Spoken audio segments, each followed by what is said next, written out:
To begin with, I ask you, all of you, how many of you in this room believe that earning is easy? No one. Then I further ask you, why not legalize gambling? Good afternoon, ladies and gentlemen. My name is Pragya Navandar, and I am going to speak on gambling, whether it should be legalized in India or not. If you ask me, is gambling an art? I say yes, because it requires skill and judgment. If you ask me, is gambling a science? I say yes, because it requires analytical reasoning and probability calculations, apart from the fact that luck is also involved.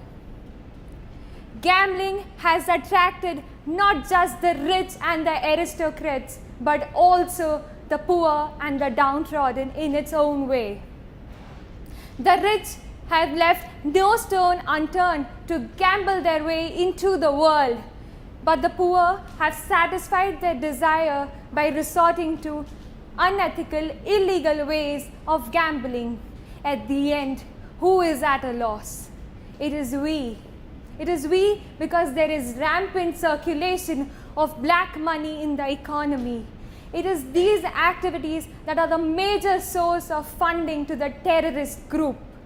It is these activities that have deprived the government of millions and millions of taxes. I ask, what is the solution to all of these problems? I say, legalize gambling. Legalize gambling because it will improve employment and tourism of India. I say, legalize gambling because it will help to monitor, review, and periodically review gambling just like the stock exchange, and it will truly make India a Swachh Bharat financially. Gambling legalization will be a boon to the nation. Hey, wait! Before you say that, listen to this classic and epic tale of ancient India. It was an era of wisdom and foolishness. It was the age of belief and skepticism. Yes, ladies and gentlemen, I am referring to the point in history when the Pandavas lost their kingdom. The Pandavas lost their wife Draupadi to the Kauravas in a game of gamble. They had everything before them, but in a blink of an eye, they had nothing before them. It has been proven by facts that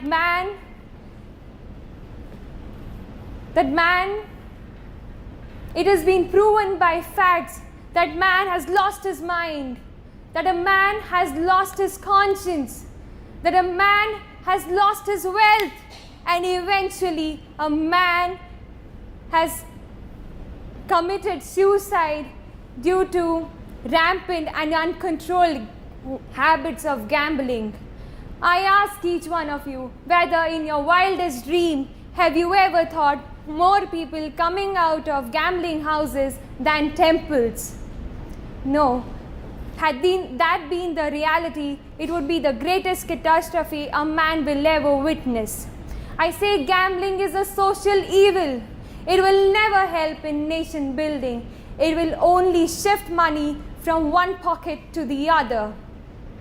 A recent survey suggested that by 2020, the average age of an Indian will be just 29 years.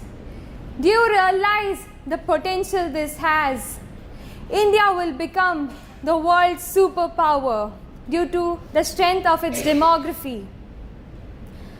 But if gambling is legalized today, it will convert our greatest strength into a greater weakness.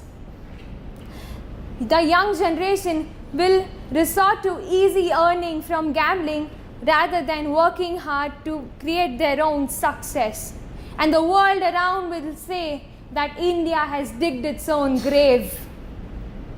I also believe that the world leaders will pressurize India to legalize gambling, seeing our potential to be the world leaders. But I say that maybe we should tell them, maybe they are kidding, because India cannot be injected by the poison of gambling. For the love of nation, for our own country, we should fight against legalization of gambling, and legalization of gambling should never see the light of the day. Thank you.